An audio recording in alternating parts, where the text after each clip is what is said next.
Hi all, just wanted to make a quick video about the hatch receiver, boot receiver, trunk receiver, depending on where you are in the world, that's on a Porsche 928.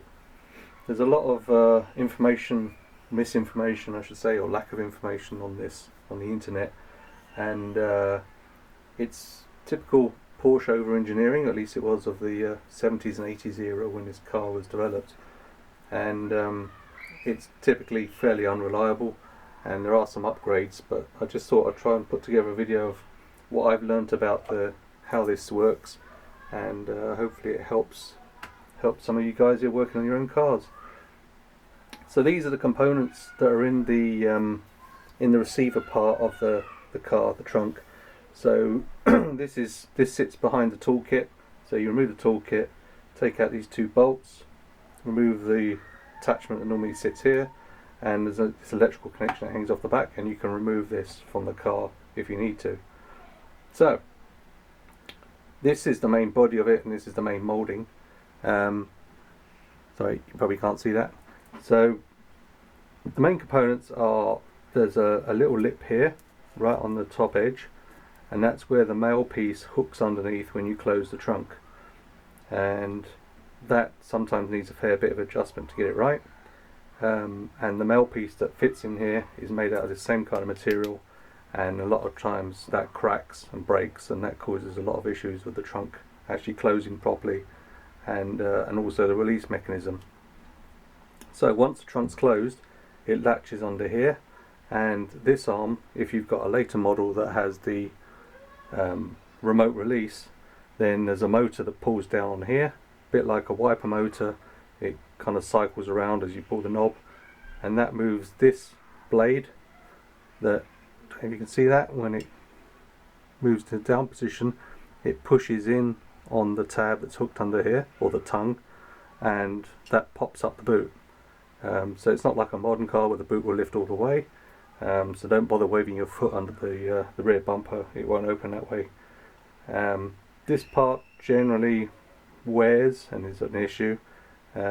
People can put tie wraps around here, so it actually pushes a bit further into the body of this and releases the trunk. And if your trunk isn't properly aligned and the male piece that goes in doesn't go in at the right angle, this won't work either. So there's a lot of failure scenarios on this. Also, the motor that operates this is noisy and slow, so a lot of people replace that with a solenoid off of a VW, and that makes this operate a lot faster. There's also a couple of bolts that are kind of positioned around here that lets you slide the motor up and down, and that operates the range of movement here, or changes the range of movement. So that also is something that is a bit fiddly to get right sometimes. So what sits in here is this pin, if you like, and that normally sits on this spring in the middle under a lot of tension. And when the boot closes, it pushes down on this, and that keeps the tongue pressed up against that edge, and it also pops up the boot about, I don't know, 2 centimeters or an inch when the boot is released. This is held in place by these 2 pins, which slide into those 2 holes, and that's what stops that from popping out vertically. On the bottom is a electrical switch, and that just screws into there, and that's just a push button that indicates when the trunk is open. So that'll, if that's short-circuited or not operating, then that'll cause your interior lights to stay on.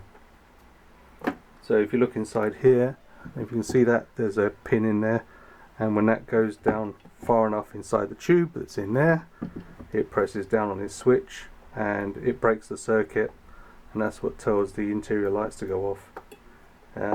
If you are having problems with your interior lights staying on, you can just try unplugging this. You just lift the rear carpet, you'll see this connector here, and if that solves your problem, you know the issue is here. There's also, I've seen some shims that go under here that raise this up a bit. I'm not entirely sure what the reason for that is. Let's see if I've got it here. Yeah, they look a bit like this. My car came with a couple of these, so Maybe there was some issue, or maybe it's a Porsche way of dealing with it. I haven't found this in the in PET or any other documentation to explain if that's a genuine Porsche part or somebody made it. I don't know.